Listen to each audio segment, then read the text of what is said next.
This is entitled, Seeing Blessings Within the Curse, the Indomitable Spirit of Rabbi Shimon Bar Yochai. We've all heard about him, but I would like to focus on a very unique aspect, I think, of him. And it's based on this really unthinkable difference of opinion in the Talmud of whether the Torah will be forgotten from the Jewish people or not. Believe it or not, the rabbis say it will be forgotten, and Rabbi Shimon Bar Yochai says, Chas v'sholom, heaven forbid it should ever be forgotten. Now, what's really fascinating is the proof text that the rabbis bring is a beautifully inspiring verse from Amos. You know, you've probably heard it. Behold, the days are coming when there'll be a famine in the land, not a famine for bread, not a thirst for water, but a thirst to know and hear the words of God, right? Hinei yamim ba'im, it's been made into many songs.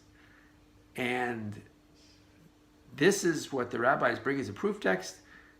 Of course, the very next verse says, V'lo yimsu, they won't find it. In other words, there'll be a thirst, and they will not find what they're looking for, and that's why the rabbis say that the Torah will be forgotten. I would like to maintain that Rabbi Shimon Bar Yochai looked at this beautiful verse and said, it can't be such an uplifting verse talking about a thirst for the knowledge of God. Somehow people will find what they're looking for. In fact, he interprets the word lo yimsa'u, that they won't find it, meaning there will not be a clear teaching of halacha or a clear teaching of Mishnah in one place. Rashi interprets these words to mean that there will always be machlokas. There will always be difference of opinion. I also believe that we can find something that helps understand how you can find, as I say, this blessing in disguise. You know, it says we have the Tochacha, this terrible rebuke, which sounds like the Holocaust in this week's Parsha. And one of the verses says that the land will be destroyed. And Rashi points out that this is actually a blessing. How could that be a blessing? Because the land was desolate. None of those countries that conquered it ever settled it. So the land of Israel actually waited for the Jewish people. Let me give you a quote from Mark Twain, because indeed the Romans, the Arabs, the Crusaders, the Ottomans all failed miserably in efforts to settle the land of Israel. And about 150 years ago, Mark Twain said, I quote, "It is a hopeless, dreary, heartbroken land.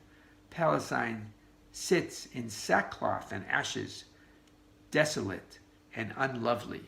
In other words, there was a blessing in disguise that even though God is talking about a terrible punishment that will await Jews if we leave the Torah, but the fact that the land was desolate turned out to be a blessing. And I'm saying the same thing happened here, right?